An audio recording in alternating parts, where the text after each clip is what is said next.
Welcome to the Sydney Property Muppets podcast. My name is Kurt Lawther. I'm the real estate agent, and with me forever is Chris Clarke, the buyer's agent. How you looking, Chris?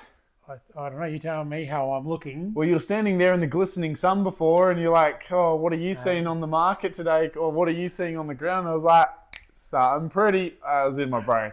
That's a strange way to start. Now, I'm seeing a lot of grey hair and fossil-looking features over here. No, mate, good to see you. Thank you. Welcome back. This is the episode I look forward to the most of us doing, which is our market update. So first week of March, here we are. What are you excited about, Chris? What's exciting? We know a certain special date that everyone loves in Australia is coming up. December 25th. No, Yeah. 3rd of May. I don't know if everyone's excited about it coming up, but yeah, the election. There was quite a bit of tongue-in-cheek. Oh, really? I couldn't tell. Election's been called since we last caught up. So for me, what I've seen, so I've got existing clients as a buyer, I've got existing clients, and all of them are sort of definitely asked the question, like, what does that mean? And I'm sort of saying it means nothing. I think you would concur. But I also note that up until this week, probably the previous 4 weeks, haven't had a lot of inquiries come through. Maybe part of that's we had a big burst over the year. Maybe part of that's the interest rates coming down. But I do think there is an element of, historically anyway, and I do think it's happening now, that during an election period, as we lead up to the voting, that the number of people, new buyers entering, decreases. It's almost zero. Yep. And so from a buyer standpoint, I sort of say, well, this is a great opportunity because it is more likely, yes, we might see less listings, which you might talk about, don't know, what you might mention. But from a competition standpoint, there is less competition now. I'm seeing that on the ground floor. It's funny you say that. On the buyer front, we're noticing the people that have been searching for a while, committed, they're going through with purchases. Well, they're actually following through. Yeah. So people. So similar thing. The ones. But I think the ones that sort of in that research, they could kind of buy, but I think they're, and maybe some of them might not even realise they're deliberately thinking, election. It might just be a bit of table talk, but I think it all has an impact.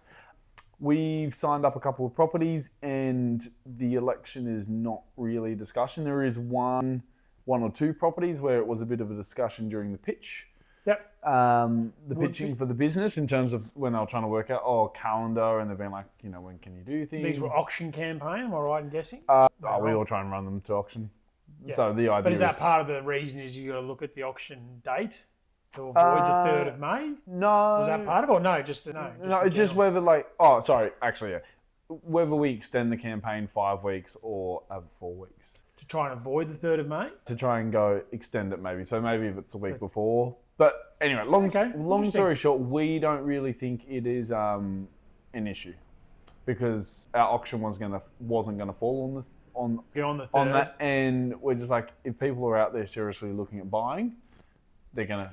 Yeah, but historically, I think the reason why, if you go through all the elections, and we've touched this before, is there is an understanding the different policies, right? Negative gearing, immigration having an impact. Whereas I think thus far, I haven't really heard any big contrasting policies being talked about that are not maybe even specifically property related, or even like migration's not specific, but obviously has knock-on effect. I'm not hear either party give a big contrary to drive it one way or the other. Do you know what's actually, I noticed this, and I don't know if this is part of the market update, is when... Well, it is now. It is now. When the US election was going on, even if you're on social media, you're hearing about the US election and all the from both sides, whatever side you're on, Yep. Really have not heard anything. Like, I haven't really seen, and I don't know if it's because my feed is not on it, because my feed generally is quite an interesting feed. That's a topic for another time. But I just haven't really, it's sort of like snuck up on everyone. I think I am amazed. My feed, however, I think I am, what I'm hearing, there's a lot of second parts. So it's not directly from the parties themselves, but I'm seeing a lot of people give commentary on what they've seen. That seems to be coming through to me. And again, like I said, for me, I'm not deciphering and saying, or not seeing it as, stark, this is this. And from a business, obviously I look at it from an individual and a family man. And obviously I also look at it from a business standpoint. From a business standpoint at the moment, I think either party. The one thing I don't want, which I'm sure you'd agree with, is a hung parliament. And, that's a 3-week, 2-week process of becoming unhung, if that's the word for it. Unhung. Unhung. Yeah. That would have an impact, because that would be a period of uncertainty. And I remember that when I was hung in, I think it was 2010-ish, maybe 2011-ish. Last time I remember being significantly, and there was like 3. Anyway, Yeah. so that would have an impact. But otherwise, I think it's just business as usual. Yep. And even when parties if it's the same party in, so in this case it would be Labor, or if Liberal, like, things usually don't happen straight away anyway.